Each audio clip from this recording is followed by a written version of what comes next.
Hello again, everyone. Welcome back to Denver for the StarCityGames.com Standard Open. I'm here with Matt Pitzer, whom you may remember from the Kansas City Open like 2 weeks ago? Yeah, 2 weeks ago. Before Gen Con. Matt was playing Mono Black Trading Post in Kansas City, and he wound up in 10th place after winning a match that we thought might get him into top 8, so not quite. But you're back, and Mono Black Trading Post again. Yeah, it was hard to give it up. I've been a loyal ramp player for a long time, Balaka, Wolf Run. But as soon as I played Trading Post and I didn't play for 4 turns once, I realized the Dirtle is where I want to live for the rest of my life. So you're Mono Black. There are a lot of different Trading Post builds out there. What do you think makes Mono Black the one to go with? Well, the thing that Mono Black has, that especially the red-green post that have been talked about by a lot of pros very recently, is the fact that my sweepers can kill a Titan. And that's very important, especially in a ramp match, or even in like when they slam a Sun Titan. Being able to kill a Titan is very important. And you also have a lot better targeted removal.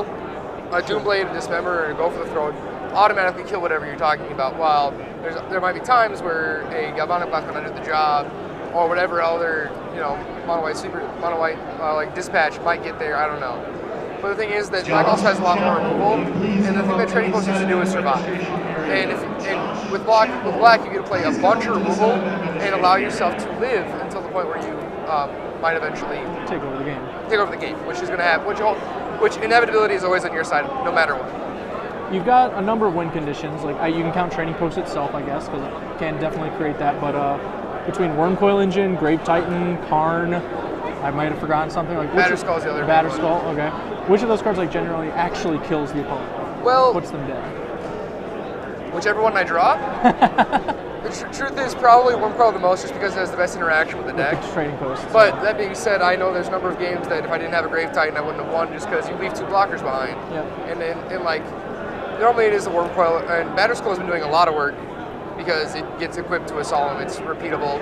It's all the things that you want in a card right now, want in a card in this deck, because inevitability says you're going to be sacrificing things, you're going to be doing things. You're going to get rid of that Germ token, it might die, but you can play it again and you'll get it back. So generally, I would say Wormcoil, but Batterskull is also pretty consistent. Do you equip a Goat token all that often? I have. You've equipped a Goat token? Yeah. I was playing an opponent in Kansas City, end of turn, made a Goat token in Brad Nelson, and I heard the quote saying, "Why would he do that?"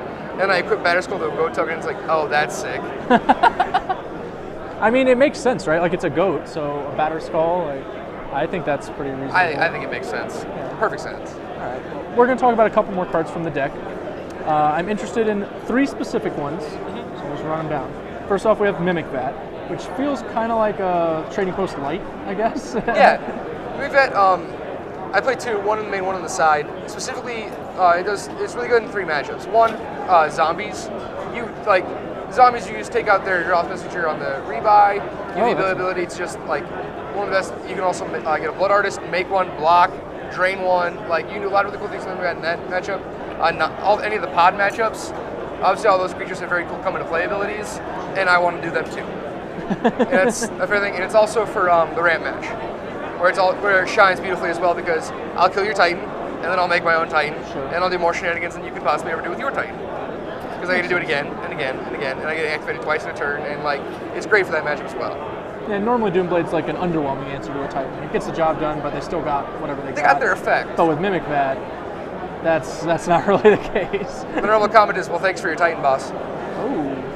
Oh, a little sass. A little sass. There's moments like when they're slamming a Primeval Titan or a Frost Titan that they're really like, yeah, I got the game now. I'm like, I'll take your Titan, thanks. See ya. So you've got Mutilate. I think you have 4, right? 4 Mutilates, yes. 4 Mutilates. Obviously, you're Mono Black, so that's pretty good. But you're also supplementing it with Barter and Blood at the 4-drop slot. Yep. How have the Barters been like? Barters have been nuts. There's a couple things that Barter gets rid of reliably. And one thing it does, it adds another 4-drop removal spell. Yep. That is a sweeper. Essentially, like, the matches where you're going to take out Barter or anything, they're going to flood the board. But Barter is a sweeper in every other matchup. Sure.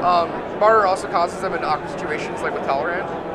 They have to burn their spells to try to save their Tolerant, and then you can follow it up by killing the Tolerant. Yeah. They have to waste their spells and do a lot of things that really aren't that great for them. And Barter does a lot of things that force his opponent in that situation. But the best thing he does is he kills a Geist. This deck, the reason that red-green is generally better, that a lot of people pros talk about, is because it deals with the Geist staying trapped much better. So dealing with the Geist is very nice, because they'll slam it on turn 3, and I'll have the ability to play that, and then another sweeper, and it adds more sweepers to the board, which is really nice. Okay, that makes sense. It's a card I know it was very successful the first time around, and when it got reprinted, people thought it would catch on again, but it kind of has just sat, not really doing much. But I think its time may be coming, especially like once the sets rotate. Well, once Vapor Snag's out of the format, I think that Bard Blood gets a lot better, just because Vapor Snag alone, and it's bad to say that one card has done it, but Vapor Snag, because you barter for value trying to kill their Geist, and they just Vapor Snag their Geist, and you've wasted a Wrath spell, and you've maybe taken off a Snapcaster or a Delver. Yeah. And then they slam Geist again, and you're like, oh, this is awkward again. Sure. So.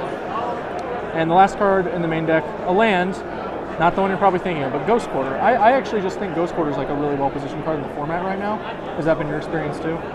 Actually, I've only activated it once today with its, sacrifice ability, but it killed an Inkmoth Nexus. Sure. That's why I like it. Yeah. And like Ghost Quarter takes care of Inkmoth Nexus, takes care of Yavany Township.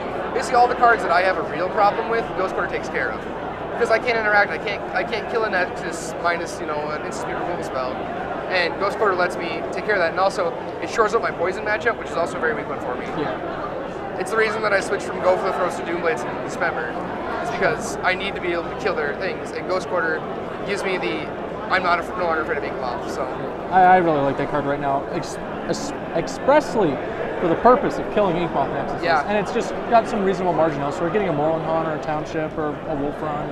And at the minimum, it's going to be a land in your deck. Yeah. And a deck that has almost all artifacts. So yeah. So you're only really losing for the Mutilate. Well, we're going to talk about your sideboard cards real quick. You've got Vampire Night Ox and Mindslaver. Yep. What's the Mindslaver coming in against? Who's that killer? Bigger controlling decks and post mirrors. Okay. Knowing I played a lot of Magic Online, and there's a lot of posts online, and yes, so like, and so I was like, all right, I'm playing a Mindslaver on the board, and I was talking to some friends, and I was like, I'll just play a Mindslaver on the board. So one of your post deck, you're going to get there a bunch of cards. If you don't get there, you don't get there. But if you do, you have a Mindslaver. And Mindslaver can turn infinite and take all their turns.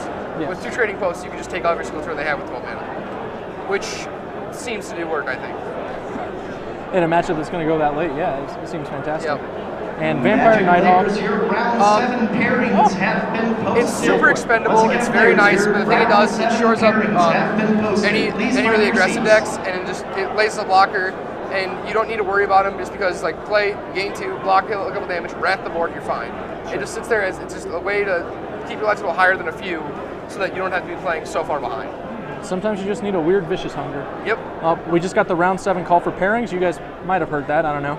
So I'm going to go ahead and let Matt continue to fight for top 8. Good luck with that. Thank you. Hopefully we see you there this time. Sounds good. We'll be right back with round, 7? 7. Right? Round 7 of the Standard Open. See you then.